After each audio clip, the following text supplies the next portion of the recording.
আওয়ামী লীগের আমলে যা হয়েছে হয়েছে, সেটার বিচার হবে। কিন্তু পুলিশ প্রতিষ্ঠানকে আমরা জনগণের বাহিনী হিসেবে, শক্তিশালী প্রতিষ্ঠান হিসেবে গড়ে তুলতে চাইছি সবসময়। এখন আপনারা যদি আপনাদের দায়িত্বের জায়গা থেকে আমাদেরকে সহযোগিতা না করেন, দল হিসেবে না, দেশের একজন নাগরিক হিসেবে।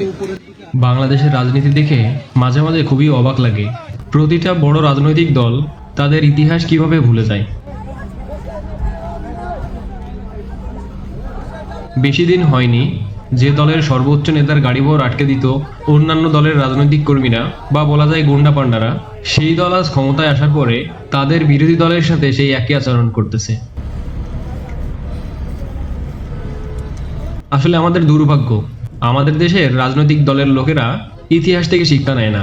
কিছুদিন আগেও যারা হামলা মামলার ভয়ে নিজেদের ঘরে ঘুমাইতে পারে নাই, ধান খেতে, পাট খেতে, অন্যান্য জায়গায় আত্মীয় স্বজনের বাড়িতে ঘুমিয়েছে, সেই তারাই আজকে অন্যদের উপর জুলুম করতেছে। আসলে এরা কি ভুলে যায় যে সময় কারো একার জন্য না, সময় সবারই আসে। আজ হয়তো আপনার, কাল হয়তো আবার আরেকজনের হয়ে যাবে। এই রাজনীতির পরিবর্তন হবে কবে? আমরা আসলে এই রাজনীতির পরিবর্তন চাই।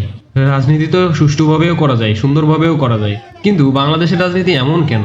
আসলেই ভাবতে খুবই অবাক লাগে, খুবই অবাক লাগে। ধাক্কা দিয়ে সরে ফেলেছে।